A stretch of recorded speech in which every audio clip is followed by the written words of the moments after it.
Objektiivi raadio. Tervist, head kuulajad, algab Objektiivi raadiosaade, kus mikrofonide juures arutlevad Markus Järvi ja Veiko Vihuri. Maailmakord on muutustes ja geopoliitilised protsessid mõjutavad kahtlemata ka Eesti olukorda. Kuidas Eesti peaks käituma laamade liikumise poolt põhjustatud värinas ning millised on kõige suuremad takistused, mida sel teel on vaja ületada? Need on suuremad küsimused, millest me lähtume, kuigi kommenteerime ja näitlikustame neid teemasid viimase aja meediaartiklite ja reaktsioonide kommenteerimise kaudu eelkõige.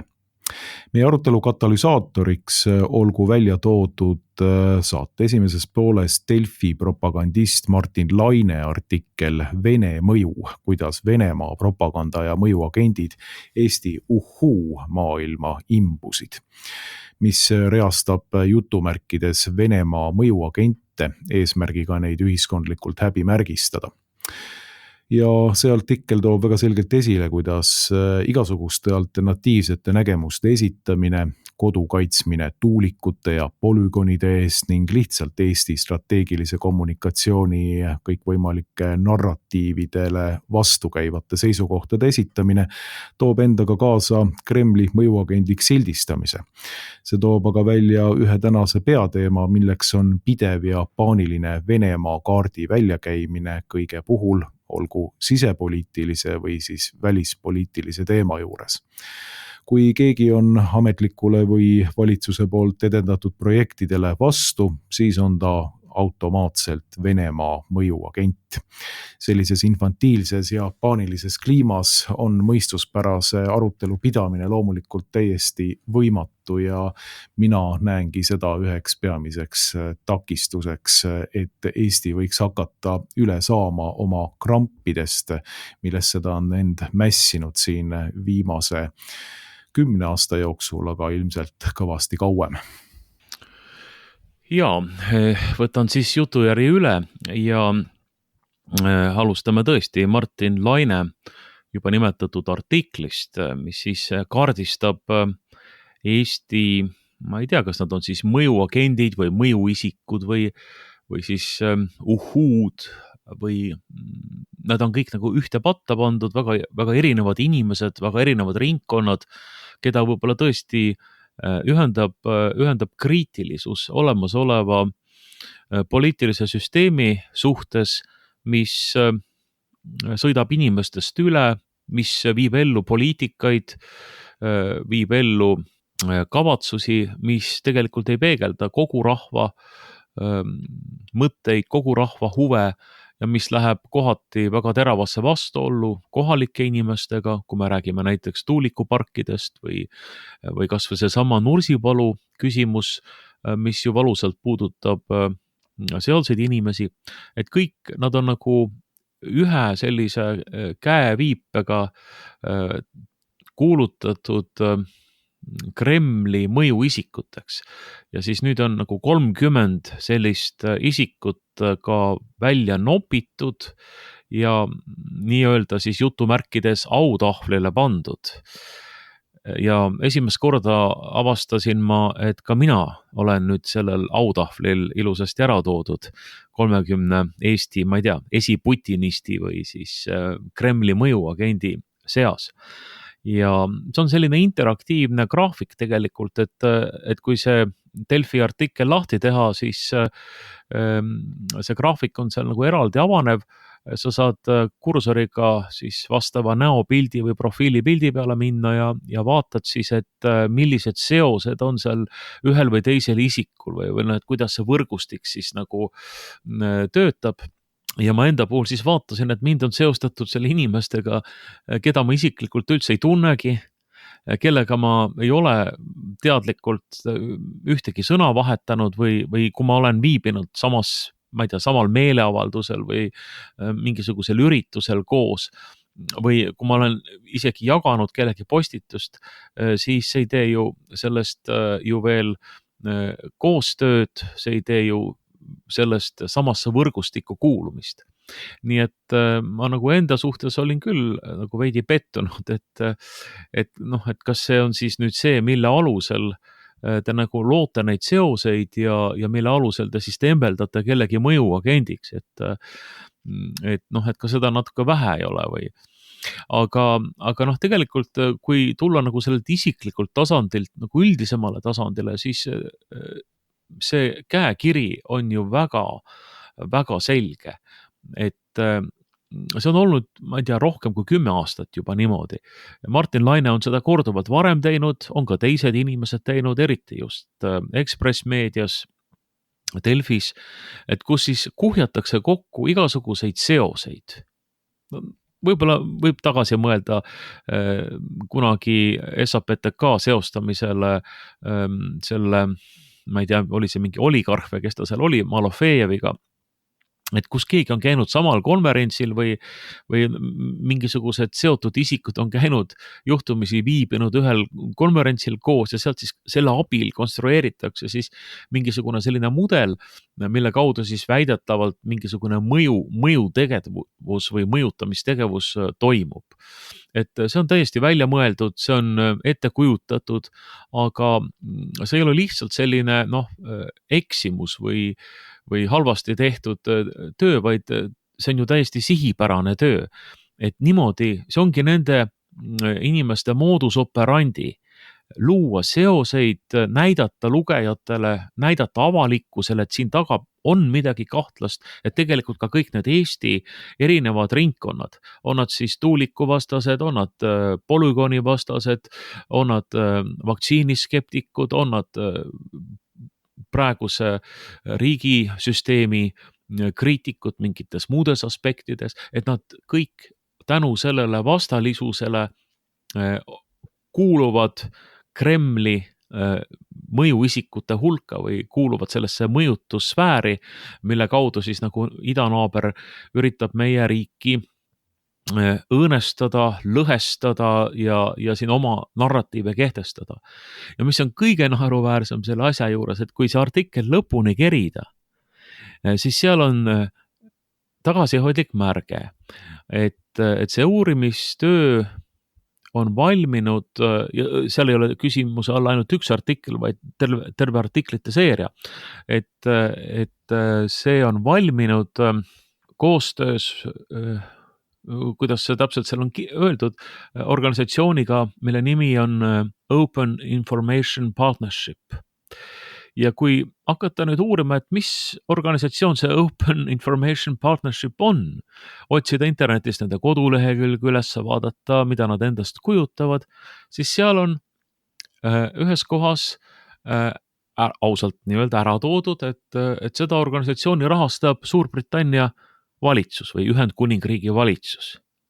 Nii et Martin Laine koos oma kolleegidega paneb kokku artikli, mis kubiseb sellistest meelevaldsetest oletustest ja seostest, mille abil siis konstrueeritakse nii-öelda Eesti valitsuspoliitika suhtes kriitiliste inimeste selline võrgustik, mis seostatakse Kremliga, luuakse sellised seosed avalikkuse jaoks ja kõike seda rahastab Suurbritannia valitsus, mis on juba ammu tegelikult, ka Objektiivis on ju olnud selle kohta minu meelest varem artikleid, ammu näidanud, kuidas siin Baltikumis võideldakse Vene mõjutustegevuse vastu just nimelt rahastades siis kohalikke neid meediaväljaandeid või ajakirjanikke, et nad paneksid ühiskonnas kõlama siis nii-öelda lääne süvariigile või siis Suurbritannia süvariigile konkreetselt selliseid meelepäraseid sõnumeid. Ühesõnaga, Martin Laine ise tegutseb võõrriigi rahastusel ja konstrueerib siin kohalikest inimestest võrgustikke, keda siis seostab meelevaldselt Kremli mõjutustegevusega ja ta saab raha selle eest võõrriigilt. Ja samas kui need inimesed, keda ta nii-öelda häbiposti paneb või keda ta üritab siis nagu vaenlasagentidena näidata, on tegelikult inimesed, kes valutavad südant oma kodukandi eest, kes valutavad südant Eesti looduse ja looduskeskkonna pärast, kes valutavad südant demokraatia hääbumise pärast Eestis. Kõiki neid inimesi siis tembeldatakse, no ma ei tea, võib-olla isegi lausa Briti luure rahade eest Venemaa agentideks. Et see on tegelikult see seis, millele tuleks tähelepanu juhtida, et see muus osas see artikkel tegelikult ei väärigi rohkem nagu analüüsi või käsitlemist, aga just nimelt selle seose väljatoomine, et Martin Laine ise on võõrriigi teenistuses. Ja see pole muidugi midagi uut, et Delfis sellised artiklid ilmuvad, need on ilmunud seal juba aastaid ja aastaid, nimelt alles mõned aastad tagasi ilmus ka artikkel, 4 aastat tagasi, kui olla täpne, kuidas ehitatakse uusi saptke ja objektiive juhtimine Prantsusmaalt raha Poolast, mille kirjutas valmis Oliver Kund, kes täpselt samuti oli Open Information Partnershipiga seoses olevate organisatsioonidega suhtes. Nimelt seal oli üks Poola organisatsioon Fundacja Reporterov, mis kuulus siis selles samasse Open Information Partnershipi ringi, mis on rahastatud otse Briti valitsuse poolt desinformatsiooni vastase ning meedia arenguprogrammi raames. Ja seal on mitmeid inimesi, kes on muuseas ka Eesti avalikkuse eest tuntud, näiteks Toomas Hendrik Ilvese nõunik Urve Eslas, kellega ma olen ülikoolipäevadel filosoofiat koos tudeerinud. Tema juba 2017. aastal avaldas EPL-is Objektiivi kohta loo objektiiv.ee infolõimed jooksevad Venemaa ja Süüria kaudu. Ning need seosed on väga selged tulema sealt, et kui SAPTK ja ka Poola organisatsiooni, kellega me oleme olnud suhetes ja heades suhetes, sõbralikes suhetes, ja kes aitasid omal ajal 12 aastat tagasi siin meie esimest suurt kampaaniat kooseluseaduse vastu läbi viia, seostatakse just nimelt Venemaa infovõrgustikega ja see on olnud selle Open Information Partnershipi üheks peamiseks liiniks kogu aeg, et kõik need, kes niinimetatud läänelikele väärtustele vastu töötavad, kas traditsionaalselt kristlikest, katoliiklikest või mingitest muudest ideedest lähtuvalt on otseselt seotud kuidagimoodi Venemaa infovõrgustikega või vähemalt nad töötavad Venemaa kasuks, levitades Venemaa poolt edendatud narratiive.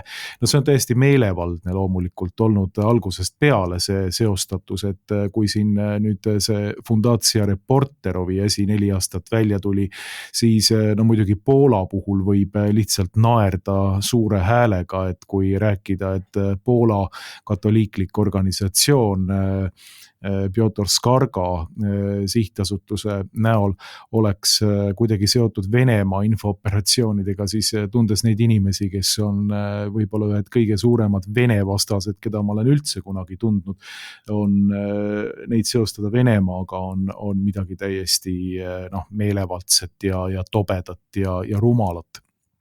Aga mida nagu kogu sellest asjast tervikuna välja öelda on see, et kui me vaatame üleüldse mingisugust seostatust ja vaatame neid infovõrgustikke, mis siin on rajatud, siis tegelikult me peame ütlema välja seda, et Martin Laine, Oliver Kund, Holger Roonemaa, Delfi, Eesti Ekspress, nemad on infovõrgustiku osad. Ja nemad on otseselt Ühendkuningriigist raha saava ja nagu sa ütlesid, ilmselt luure raha saava ja ka sealt informatsiooni saava võrgustiku osa. Nii.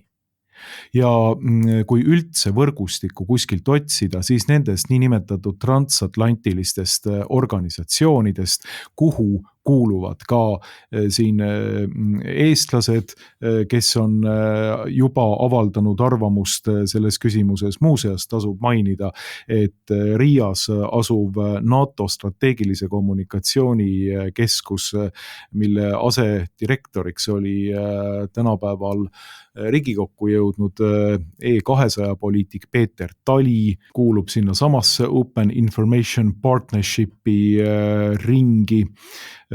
Siis on sinna strateegilise kommunikatsiooni nõunikuna töötanud Ilmar Raag, Propastop gruppi on seondatud sellega ning näiteks riigikaitse ja julgeoleku teadmiskeskust, mis samuti on otseselt OPI sellise OPI liige või sellega seonduv. Nii et siin on terve võrgustik organisatsioone, kes Eestis omaenda kodanike vastu levitavad ideid, nagu nad oleksid Venemaa infovõrgustiku osa, kes tegelikult on otseselt ise lääne infovõrgustiku osised. Nii et see on parimal juhul silmakirjalik loomulikult rääkida Martin Laine poolt mingitest võrgustikest, aga halvimal juhul lihtsalt otseselt lääne poolt rahastatud ja teostatud infooperatsioon. Nagu ma ütlesin, mille eesmärgiks on igasugune kriitika koheselt ja otseselt häbimärgistada Venemaa inforuumi kandjaks ja Venemaa inforuumi poolt välja toodud siis mingiteks jutupunktide esitamiseks. Et kui me tegelikult vaatame seda, kuidas Venemaa olukord siin on ja mida Venemaa siin Eesti inforuumis teinud on, siis mina julgen küll väita seda, et Venemaa infooperatsioonid Eestis on suuremalt jaolt täiesti läbi kukkunud. Et me mäletame veel siin seda, kuidas üritati püsti panna Sputnik, kuidas Sputnik Venemaa infokanalina üritas siin välja levitada Vene jutupunkte ja nii edasi. Sputniku loetavus oli väga madal, Sputniku artiklite kvaliteet oli suhteliselt imelik, et siin ei olnud mitte midagi, mida võiks nimetada mingisugusekski läbilöögiks. Või kui me nimetame siin kuulsat niinimetatud Prigožini artiklit, Poliitico paljastust, mille samamoodi on ilmselt süvariigi sidemed igal pool sees ja Oliver Kundi ja Holger Roonemaa, pigem vist siis Holger Roonemaa artikleid sellel teemal, kuidas on ikkagi Prigožini nimetatud infovõrgustik Eesti imbunud, siis need näited, mis seal tuuakse, on ju täiesti naeruväärsed, rumalad ja idiootlikud, ütleme ausalt välja. Sellepärast, et need näidete hulka kuulub mingisugused mõnekümne või mõnesaja inimese Facebooki nurgatagused grupid, millel puudub igasugune potentsiaalsus mõjutada Eesti demokraatiat, igasugune potentsiaalsus. Ja seda on siis käsitletud sellise suure võimaliku infooperatsioonina Eesti valimiste mõjutamiseks. Rääkimata loomulikult ei ole seal mitte mingisuguseid andmeid ja tõendeid selle kohta, et EKRE-l üleüldse oleks olnud need sidemed Prigožini niinimetatud infooperatsiooni võrgustikuga. Nii et need sidemed, mida sealt otsitakse, on loomulikult nagu täiesti meelevaldsed, otsitud, mõttetud, naeruväärsed, kui keegi vähegi natukene süveneb nendesse sidemetesse, siis ei ole seal mitte midagi nagu tegelikult lauale panna. Ja kui vaadata seda Martin Lainegi artiklit, mille puhul ma pean tunnistama, mul on saanud nendest artiklitest endalt täiesti kõrini ja ma ei viitsikski neid üleüldse lugeda, need järjekordsed propagandistide artiklid kuskil Delfis, mis reastavad järjekordselt niinimetatud Kremli agente ja käsilasi, on lihtsalt muutunud niivõrd tüütuks, mõttetuks ja rumalaks, et nende peale tegelikult ei tasukski vaata, et peaaegu reageerida või nende peale ei tasuks hakata nagu leili minema vähemalt. Aga kui see artikkel siis nagu läbi lugeda, siis seal täpselt samamoodi puuduvad ju, nagu sa ise mainisid ka, igasugused tõendid selle kohta, et inimeste vahel tegelikult mingeid reaalseid sidemeid üleüldse olekski, et sa isegi ütlesid, et sa oled seal näona ära toodud ja sa on sidestatud mingite inimestega, keda sa pole kunagi näinud ega tundnudki. Et mis nii-öelda ajakirjanduslik kvaliteet see nüüd siis on, et millised sidemed seal on ja artiklit tervikuna iseloomustab selline nii-öelda läbijooksmine erinevate isegi teineteise vastu töötavate kohati ja teineteist kritiseerivate meediakanalite vahel, öeldes, et need kõik moodustavad ühe terviku ja ühe sidevõrgustiku, kes on vähemalt võtnud omaks siis Venemaa jutupunktid. Üllatuslikult sealt puudub objektiiv ja üllatuslikult sealt puudub ka minu tagasihoidliku isiku täielikku pale, aga ütleme niimoodi, et ei häiri mind ei see, et see mind seal puudub ega häiri mind ka see, kui mind sinna oleks pandud, et ma olen saavutanud teatava immuunsuse selles küsimuses siin viimase 12 aasta jooksul. Aga igal juhul see artikkel on pinnapealne, see on selline läbijooks, mingeid hüpoteetilisi sidemeid loov ja kokkuvõtlikult, kui me üleüldse tahame nüüd mingisuguseid sidemeid siin tuvastada, siis tasub selle Briti ilmselgelt ka luurerahade poolt finantseeritud Open Information Partnershipi sidemeid jälgi ajada Eesti ühiskonnas, nii et seda mitte keegi kritiseeri, et meil selliste sidemetega inimesed siin kirjutavad ja meie enda kodanikke sidemetes süüdistavad, aga küll aga on nendel võimalus tulla ja Eesti Vabariigi kodanikke lihtsalt meelevaldselt kuidagi häbimärgistada. No see ongi tegelikult ju peamine probleem, et loomulikult ajakirjanikud võivad kirjutada igasuguseid uurimusi kokku ja osad nendest on rohkem faktidele vastavad ja teised võib-olla on vähem faktidele vastavad. Kindlasti on see ka puht ajakirjanduslikus mõttes ju väga halb töö, et kui sa ei suuda näidata ära reaalseid seoseid, vaid sa fantaseerid seal oma oletuste ja järeldustega, et see on lihtsalt halb töö, et sellist asja näiteks teaduses ei saaks aktsepteerida. Sul peavad olema selged argumendid, selged faktid, loogilised järeldused, aga mitte selline tõesti propagandistlik kokku kirjutatud käsitlus teemast, kus siis mille põhieesmärk on ju ikkagi panna märk külge, panna see häbimärk külge, et need inimesed, kui nad ka ei ole otseselt Kremli käsilased ja võib-olla ei saa raha Kremlist või Kremliga seotud isikutelt ja organisatsioonidelt, et nad siiski elavad selles Kremli mõjusfääris või Kremli info mõjusfääris ja siis nad levitavad seda infot siin, kas siis nagu pahaaimamatult või siis ka lausa pahatahtlikult, rääkides Kremli jutupunkte. Ma ei tea, üks selline asi, mida on, eks ole, Kremli jutupunktiks nimetatud nüüd ka viimase 3 aasta jooksul on see, et kuidas mõista Ukraina sõda. Et ametlik narratiiv on ju see, et Venemaa tungis Ukrainale kallale ja see muidugi vastab faktidele, sest tõepoolest Venemaa tungis Ukrainasse, rikkudes rahvusvahelisi kokkuleppeid ja seadusi, rahvusvahelist õigust, tegemist on agressiooniga, selles ei ole kahtlust. Küsimus on aga, kuidas seda agressiooni, kuidas selle sõja algust on mõtestatud ja tõlgendatud. Et kas see nüüd oli siis päriselt provotseerimata rünnak, mis on puhtalt nagu Venemaa enda imperialistlike ambitsioonide tulemus, et ta lihtsalt tahtis vallutada Ukraina ära ja läks kallale, või me peame nägema seal ka sellise nii-öelda kollektiivse lääne surkimist ja siis nii-öelda Venemaa külje alla pugemist ja Ukraina lahti kangutamist nagu sellest Vene tsivilisatsioonilisest sfäärist, eks ole, kuhu siis Ukraina slaavi riigina ja õigeuskliku riigina ju tegelikult kuulub, mitte siis õhtumaisesse Euroopasse, et äkki oli hoopis see põhjus, eks ole. Nii et meie selline valitsuse strateegiline kommunikatsioon on ju 3 aastat järjest korranud, et Venemaa alustas seda sõda. Ja kui nüüd keegi julgebki välja ütelda, et aga palun väga, et siin on ju faktid või asjaolud, mis kõnelevad ka nagu teise tõlgenduse kasuks, siis on teda automaatselt häbimärgistatud Kremli narratiivide ja jutupunktide esindajana.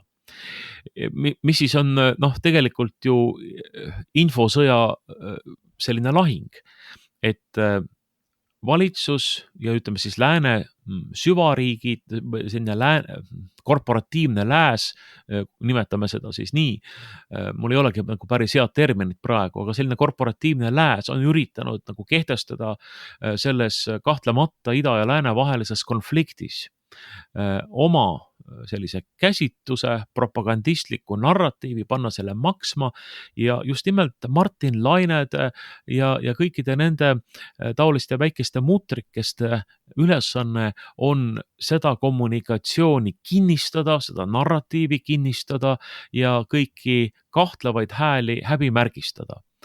Nii et see, mis ta tegelikult teeb, kahjustab otseselt demokraatiat ja see kahjustab otseselt seda põhimõtet, mida on meile ju ka korrutatud liberaalse leeri poolt, et demokraatia tähendab arvamuste pluralismi.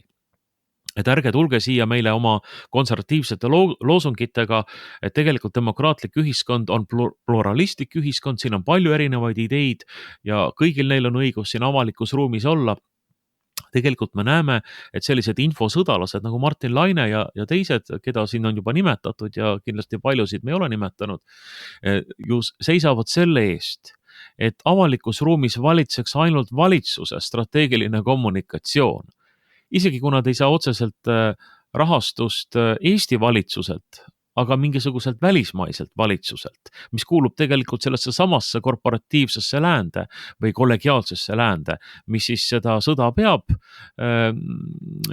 Venemaa vastu ja muidugi Venemaa siis selle vastu, et ega ma ei näe, et siin ühte või teist poolt tuleks kuidagi puhtaks pesta, et mõlemad kaklevad, suured jõukeskused kaklevad geopoliitiliste mõjude eest ja pärast, et kuidas oma positsioone kindlustada nii-öelda maailma areenil, see on see kokkupõrke tagant tõukav tegur, et eri jõukeskustel on omad geopoliitilised huvid ja Ukraina on kahjuks nüüd muutunud selliseks riigiks, kus need huvid välja mängitakse ja ka Eesti on tehtud siis nii-öelda, see on selline kõrvaltegevus olnud, et ka Eestis ja teistes Balti riikides on kindlustatud siis selline avalikkuse hoiak, et mis siis soosiks valitsuse narratiivi, mis soosiks seda korporatiivse või kollegiaalse lääne narratiivi, kuidas me peame asjadest mõtlema ja aru saama. Ja selles raamistikus ei ole ju midagi imelikku, kui siis valitsusega seotud ajakirjanikud ja meediaväljaanded, kes saavad siis rohkemal või vähemal määral ka valitsuselt raha, ka Eesti peavoolu meediaväljaanded on ju vahepeal siin valitsuselt raha saanud, see on ju fakt, et loomulikult nad siis täidavad selle tellimust, kes neile maksab palka ja demokraatiat see mitte kuidagi ei arenda ega soodusta, vaid see vastupidi kehtestab ühiskonnas siis sellised kunstlikud narratiivid, mis ei vasta tõele, mis on kritiseeritavad ja mis on tegelikult suunatud omaenda elanikkonna vastu ja see on nagu, mis mulle kõige rohkem selle olukorra juures hinge läheb.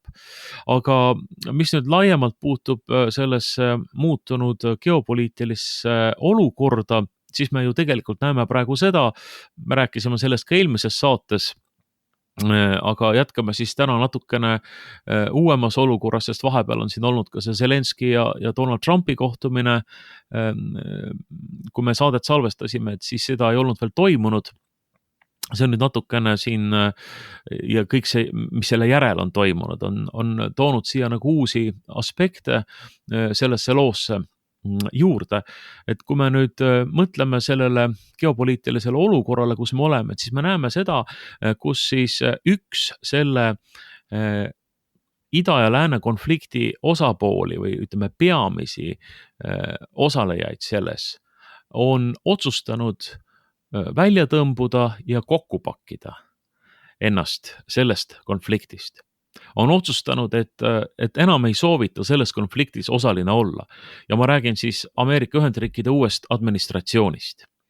Ja see on nüüd nagu mingis mõttes jätnud väga kummalisse olukorda kogu selle meie poliitilise establishmendi, ka Euroopa poliitilise establishmendi ja loomulikult ka kõik need propagandistid, kes on nagu siis ütleme olnud need, kui me teeme sellise võrdluse, et 8 jala need kombitsad või haarmed, aga nüüd on lihtsalt see 8 jala pea välja vahetatud ja see otsustab praegu midagi muud, et talle enam ei ole kasulik see konflikt Ukrainas, et see tuleb ära lõpetada ja kokku pakkida ja tema tähelepanu nüüd hakkab kuskil mujal olema. Ja nemad nüüd, need haarmed, kes siin on kogu aeg olnud kõri ümber igal inimesel, kes on julgenud midagi teistmoodi mõelda ja arvata, teistmoodi tõlgendusi esitada, nad on nüüd selles mõttes nagu segaduses, et noh, et need sõnumid, mis nagu ajust tulevad, ei lähe enam kokku nende varasemate käsklustega.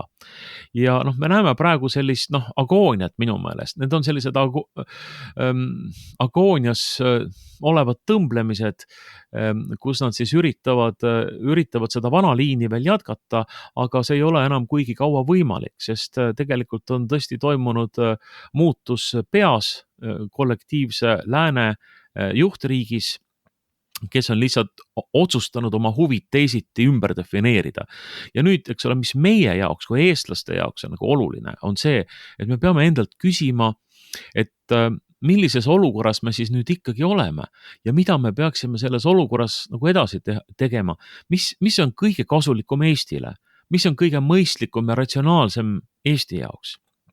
Need on need küsimused, mitte aga siin seda sõda edasi pidama, kui tegelikult selle sõja üks osapool, Ameerika Ühendriigid, või ütleme siis laiemalt selle konflikti üks osapool, Ameerika Ühendriigid on otsustanud, et neid see konflikt enam ei huvita, nad lähevad siit välja ja nad hakkavad tegelema muude asjadega.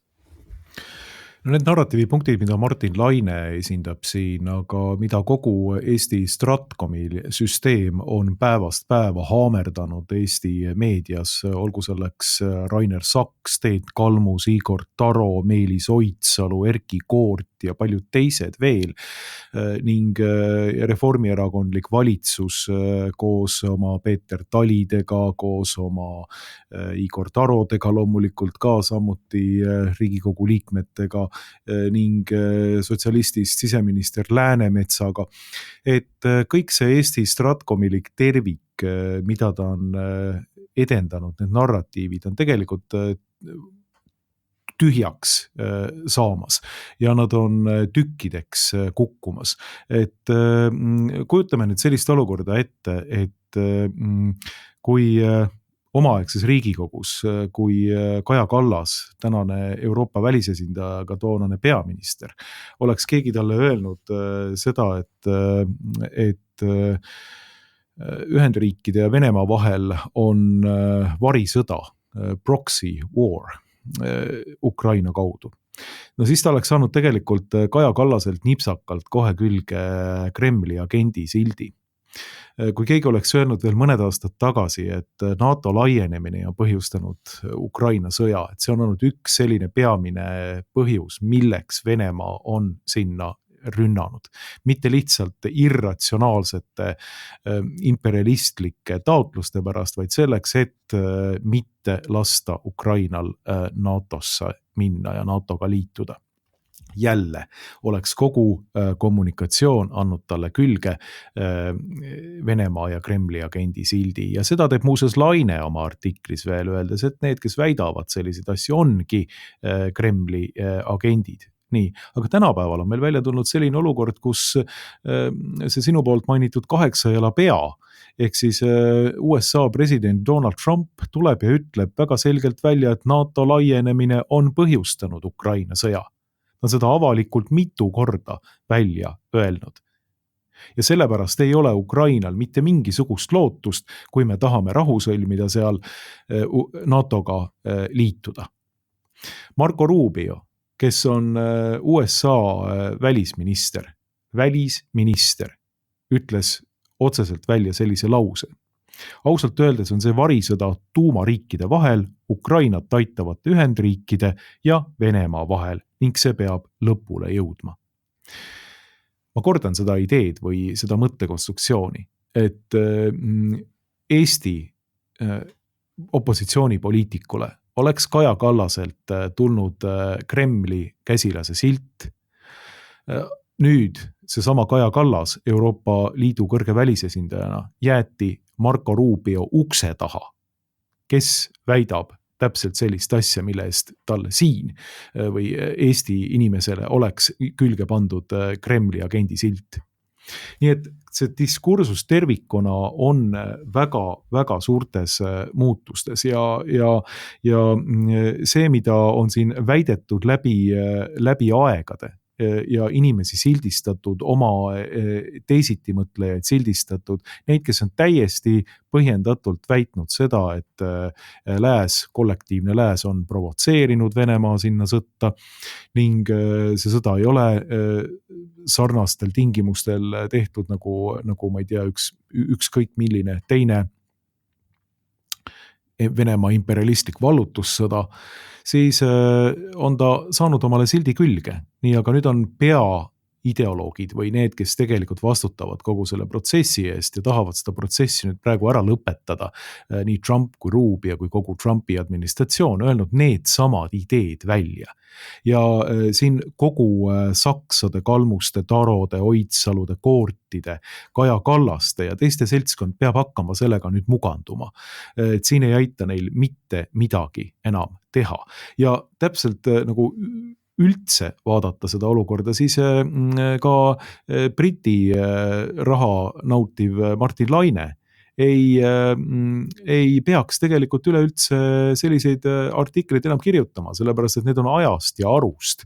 Need ideed, millest ta süüdistab teisi Kremli agentideks olemises, on välja öeldud USA administratsiooni poolt. Kulla mees, saa nüüd aru sellest, et siin ei ole enam ammu seda jutupunkti, mida sa nüüd praegu üritad siin nagu anakronistlikult levitada.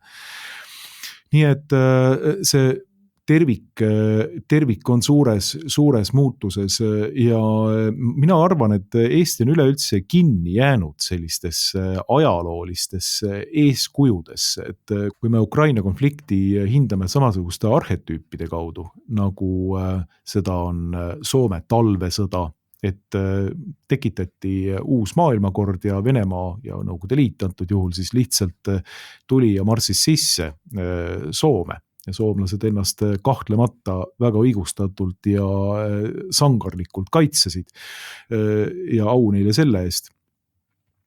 Või et rahuleping oleks samasugune diil nagu omal ajal enam-vähem Eestiga seotud baaside leping. Siis me tegelikult ei ole selles olukorras väitnud ikkagi nagu asjadest reaalselt aru saanud. Et mina arvan küll, et me peame nagu avama ka selle diskussiooni Ukraina sõja põhjuste üle, avama selle olukorra, et millised need põhjused on olnud ka aasta 2014 võimu ja riigipööre Maidanil, mida orkestreerisid paljuski USA süvariigi saadikud, eelkõige Victoria Nuland, John McCain, paljud teised, kes seal olid kohal, USA suursaatkond eesmärgiga eraldada Ukraina Venemaa külje alt ja tuua ta lääne mõjusfääri. Nii et see on olnud ja toonud kaasa kahtlemata Venemaa selle reaktsiooni, mida väliselt võiks hinnata tõepoolest nagu sellise imperialistliku kuidas öelda, sammuna, aga sellele on eelnenud päris pikk provokatsioonide jada ja seda tuleb kogu selle sõja narratiivide juures arvesse võtta, et muidu kui me ei saa sellest aru, et milleks see sõda on üldse sündinud, mis on selle sõja põhjus, ei ole meil mitte mingisugust võimalust seda sõda ka kuidagimoodi lahendada või rahuvariante välja pakkuda. Ja sestap mulle tundubki, et see muinasjutt, mida on aastaid aetud nüüd selle sõja juures, nagu see oleks tõepoolest lihtsalt provotseerimata, irratsionaalne Venemaa imperialistlik sissetung Ukrainasse ilma igasuguste Ukraina-poolsete ja läänepoolsete provokatsioonideta on lihtsalt vale ja kui me sellest muinasjutust lähtume, siis me ei saavuta Ukraina sõja ei mõtestamisel ega ka rahu variantide välja pakkumisel mitte mingisugust edu, sest muinasjutud ei ole head, kuidas öelda, narratiivid, millega reaalse elu sündmusi analüüsida. Nojah, ja siin on minu meelest veel üks väga oluline aspekt selle asja juures. See puudutab nüüd otseselt meid eestlasi. et mis mulle nagu kõige rohkem kurba meelt teeb ja südant valutama paneb, on see, et kui manipuleeritavad me tegelikult oleme olnud või kui manipuleeritav on olnud Eesti avalikkus, kui vastuvõtlik valitsuse strateegilise kommunikatsiooni sõnumitele, mida on siin kultiveeritud 3 aastat. Ja see on kahtlemata seotud meie rahva traagilise ajalooga, 20. sajandi suurte sündmustega nagu 40. aasta Nõukogude okupatsioon, erinevad küüditamised, venelaste võimutsemine siin, Eesti annekteerimine ja nii edasi, et see kõik on jätnud jälje ja ma saan nagu aru sellest, et miks nagu need valitsuse strateegilise kommunikatsiooniga, ütleme lääne strateegilise kommunikatsiooni punktid nagu selle tõttu meie inimesi kuidagi automaatselt mõjutavad ja leiavad sellist vastuvõtlikku pinnast. Aga tegelikult probleem on ju selles, et just nimelt selliste narratiivide kaudu valitsetakse meie üle, kujundatakse avalikku arvamust, avalikkuse hoiakuid ja selle kaudu, kuidas need avalikud hoiakud ja avalik arvamus on võimalik võimul olijatel ju oma positsioone kindlustada. Ja just nimelt see Vene kaart või Kremli kaart on olnud üks neid väga olulisi vahendeid või instrumente, kuidas siis see praegune Reformierakonna valitsus, aga ka eelmised Kaja Kallase poolt juhitud valitsused on ennast poliitiliselt siin võimule kindlustanud, loomulikult süvariigi abiga, nagu ma seda kindlasti usun, et see nii on, et mitte ainult siis poliitilise mõju, vaid ka süvariigi abiga, aga see on nagu loonud kogu selle täiesti ebanormaalse õhkkonna Eestis praegult, kus siis tegelikult 2/3 elanikest ei ole rahul valitsuse tegevusega, 1/3 või alla 1/3 siis nagu on mingil määral ja ongi selline tohutu ühiskondlik lõhe meil ka selles osas. Aga mis on nagu peamine nüüd, mida tuleks praegu välja öelda, on see, et kui 3 aastat on meile sisendatud, et Ukraina sõda on eestlaste sõda ka või Eesti sõda ka. Ukraina võitleb Eesti vabaduse eest, sellepärast me peame Ukrainat toetama. Siis sellega on ju õigustatud meie relvastuse äraandmist ukrainlastele, kes siis nii-öelda sõdivad ka Eesti vabaduse eest. Selle loosungiga on olnud võimalik õigustada sadade ja sadade miljonite äraandmist Ukrainale. Ja kui me võtame nüüd arvesse ka selle, et Eesti on vastu võtnud kümneid ja kümneid ja kümneid tuhandeid Ukraina põgenikke, põhiliselt siis venekeelseid inimesi, siis sellel on ju otsesed tagajärjed ka meie toimetulekule, sest riik on ju ka pidanud neid rahaliselt toetama sadade miljonite ulatuses.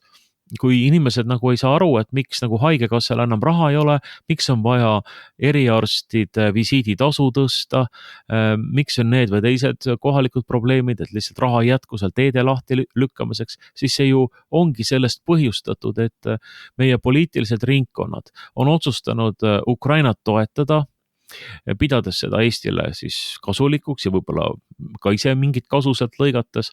Ja seda on tehtud meie kui maksumaksjate arvelt. Meie ju maksame kõik need kulutused Ukrainale kinni ja küsimus on selles, et kas me väikeriigina ja piiririigina nagu suudame üldse osaleda sellises abistamises, ilma et see tegelikult lööks meie oma kõige vaesemaid ja raskesti toime tulevaid inimesi valusalt ja väga valusalt, eks ole.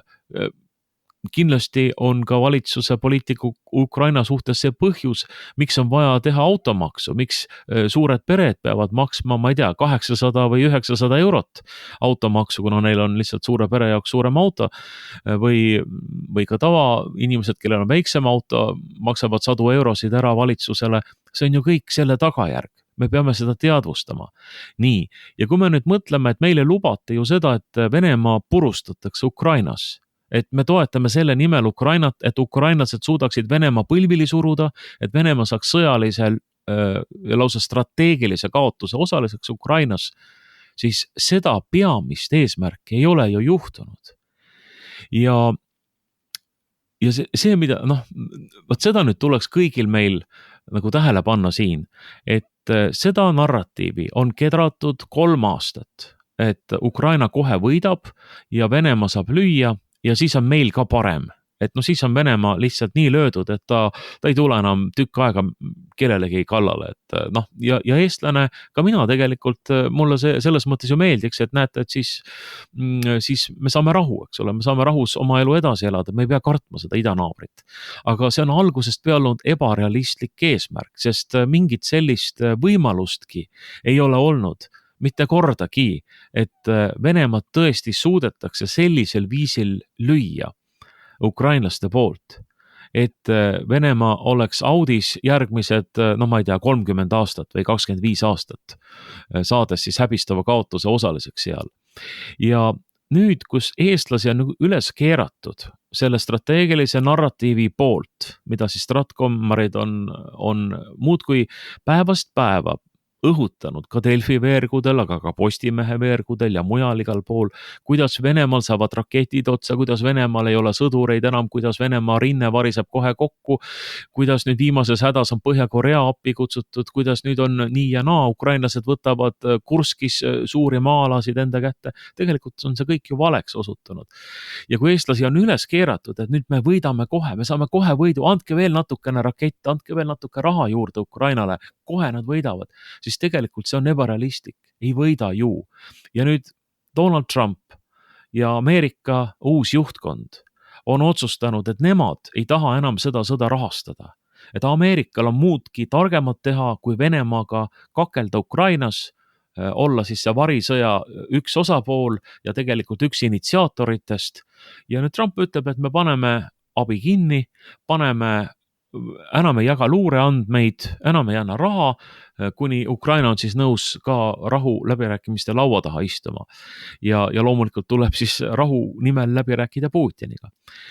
Ja lääneriigid, Euroopa riigid, Inglismaa, Saksamaa, Prantsusmaa, et kas me nüüd arvame, et nemad siis peavad seda sõda oma ühiskonna kulu ja kirjadega edasi?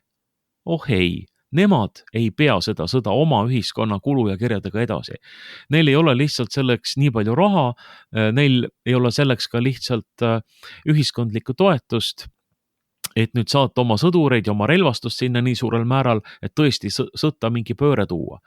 Ja me oleme nüüd, ja see nüüd on võib-olla minu sellise repliigi nagu selline peamine mõte, et meie nüüd eestlastena ja baltlastena, keda meid on üles keeratud 3 aastat järjest valitsuse strateegilise kommunikatsiooni poolt, kõiki teisiti mõtlejaid Kremli agentideks tembeldades.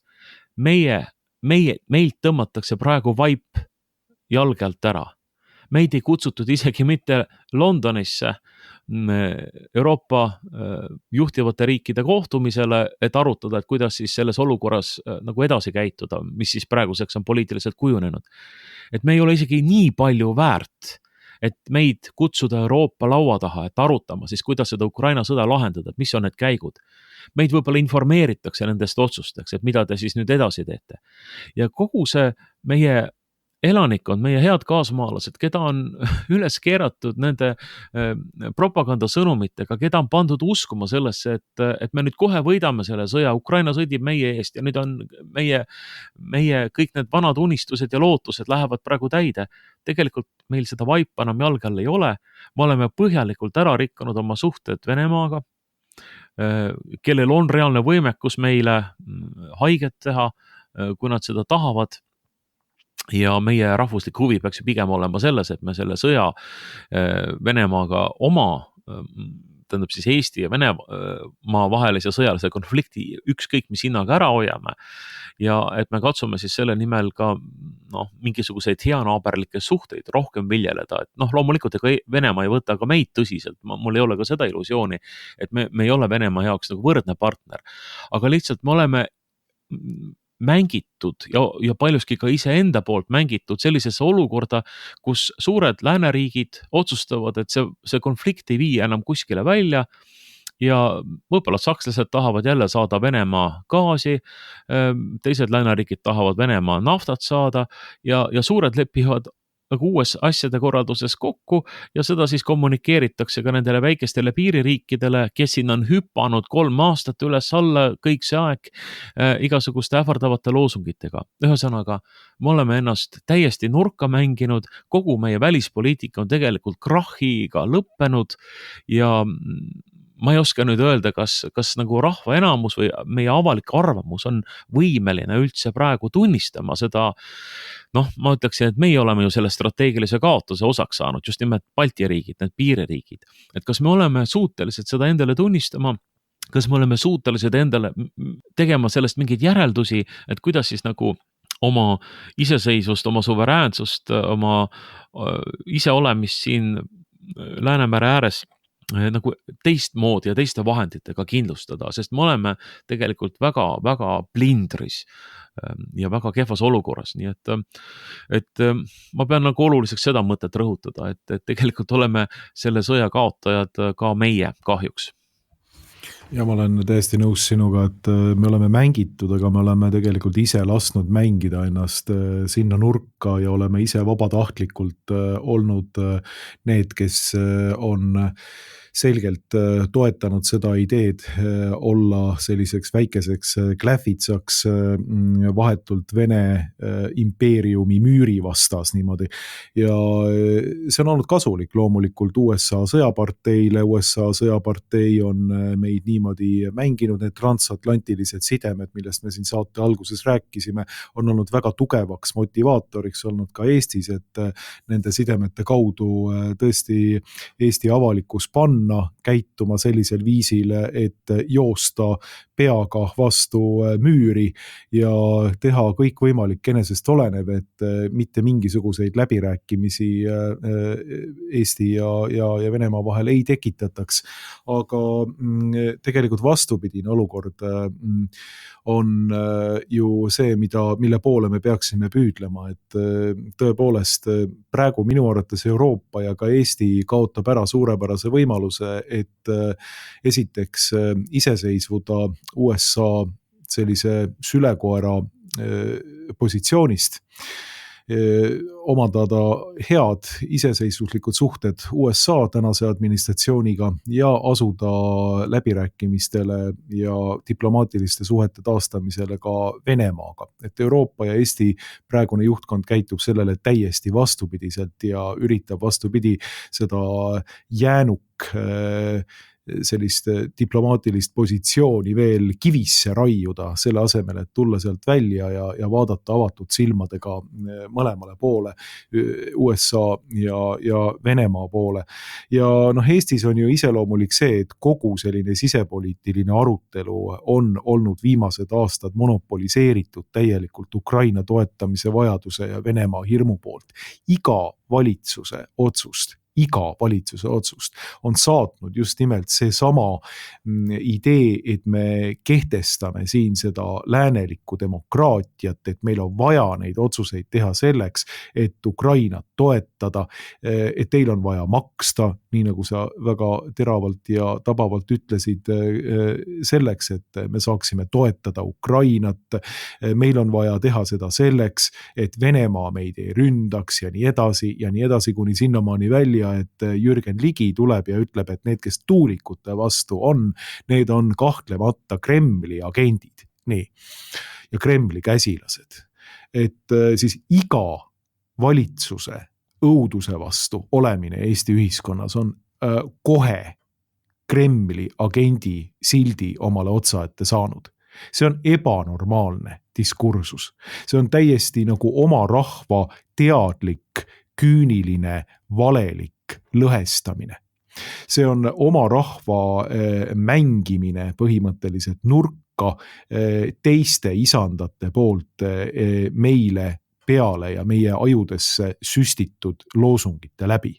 Ja see peab tegelikult Eestis muutuma, kui me üleüldse tahame, et siin rahvas omavahel ei läheks lõplikult tülli ja et Eesti riik võiks säilida. Me peaksime eelkõige harrastama diplomaatiat omaenda rahva suhtes. Riik peaks harrastama diplomaatiat omaenda rahva suhtes. Võtma kuulama seda, mida inimestel on öelda rohepöörde vastu, tuulikute vastu, maksutõusude vastu ja nii edasi. ja seejärel taastama ka diplomaatilised sidemed Venemaaga, oma peamise naabriga, et Kekkonen, Urho Kaleva Kekkonen on soomlastele omaaegne president ja Nõukogude Liiduga läbirääkija, oskuslik läbirääkija muuseas, on rääkinud sellest, et rumal on see rahvas, kes otsib sõpru kaugelt ja vaenlasi lähedalt.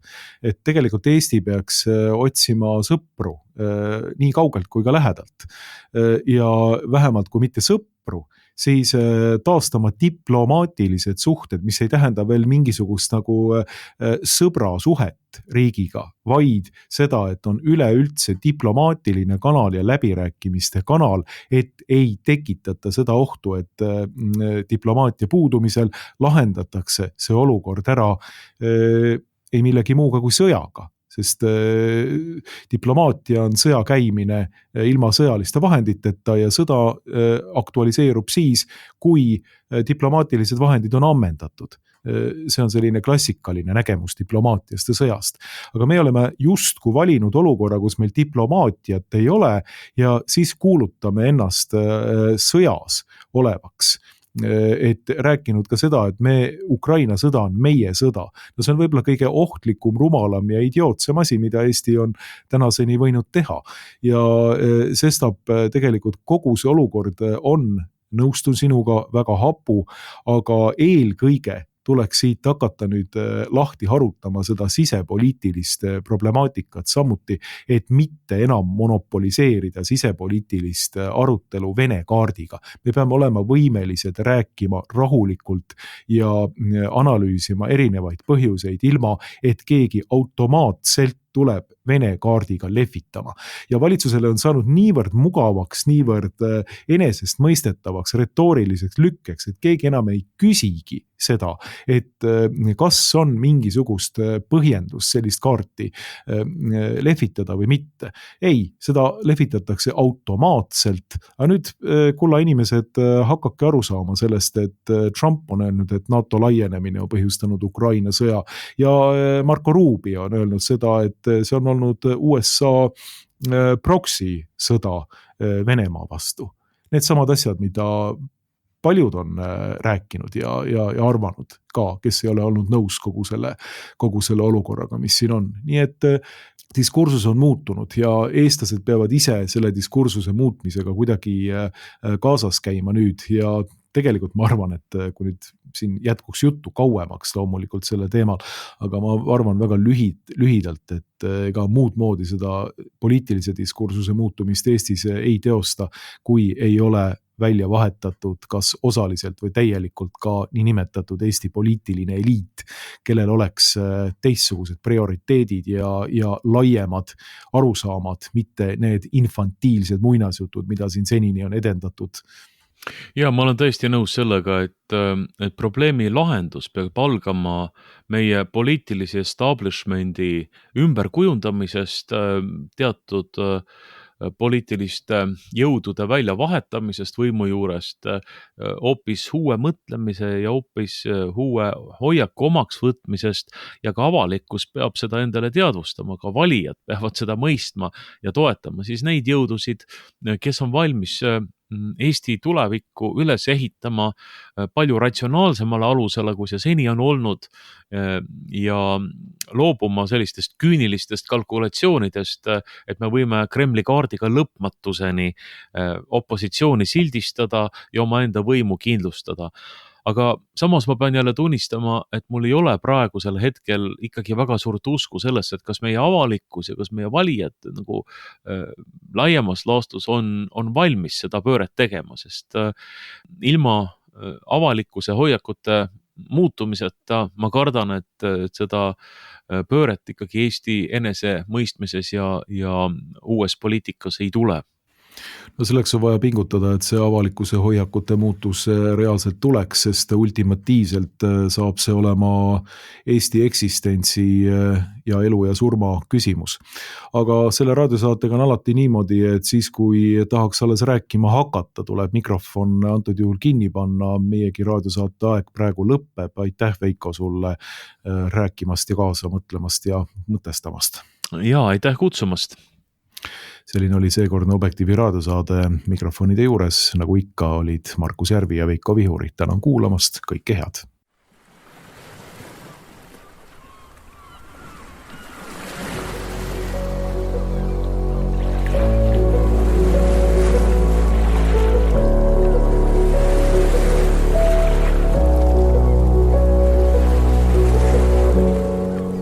Objektiivi raadio.